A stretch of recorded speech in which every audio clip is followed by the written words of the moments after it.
आपके लिए रोज ऐसी खौफनाक वीडियो लाते हैं, तो आप भी हमें सपोर्ट करें।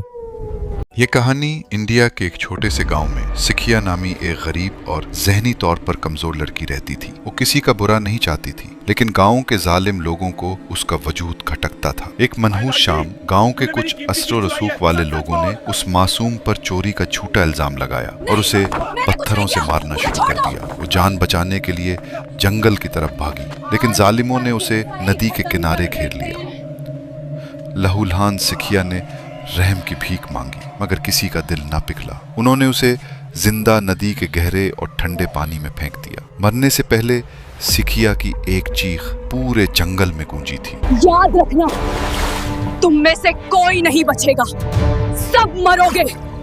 इस वाक़े के बाद नदी का रंग बदल गया। गांव वाले कहते हैं कि वो पानी अब पानी नहीं रहा, सिखिया का इंतकाम बन गया है। जो भी औरत वहां पानी भरने जाती या कोई मर्द वहां से गुजरता, वो कभी वापस ना आता। लोगों ने नदी के रास्ते पर कांटेदार तारे लगा दी और वहां जाना छोड़ दिया। लेकिन गांव के दो नौजवान हुमायूं और जाहिद इन बातों को पुरानी कहानियां समझते थे। वो अपनी बहादुरी साबित करने के लिए एक तूफानी रात तारचे लेकर उसी नदी की तरफ निकल पड़े। जंगल में दाखिल होते ही हवा थम गई, जैसे दरख्त भी सांस रोक कर खड़े हों। जब वो नदी के किनारे पहुंचे तो वहां का मंजर देखकर उनका खून खुश्क हो गया। नदी का पानी बिल्कुल साकिन और काला सिया था। अचानक पानी के बीचों बीच एक जोरदार हलचल हुई और एक इंसानी सर बाहर निकला। वो सिखिया थी। उसके बाल पानी की लहरों की तरह लंबे थे। चेहरा मछलियों के काटने की वजह से बिगड़ चुका था और उसकी सफेद आंखों में सिर्फ नफरत थी। जाहिद ने भागने की कोशिश की, मगर उसे महसूस हुआ जैसे जमीन ने उसके पांव जकड़ लिए हों।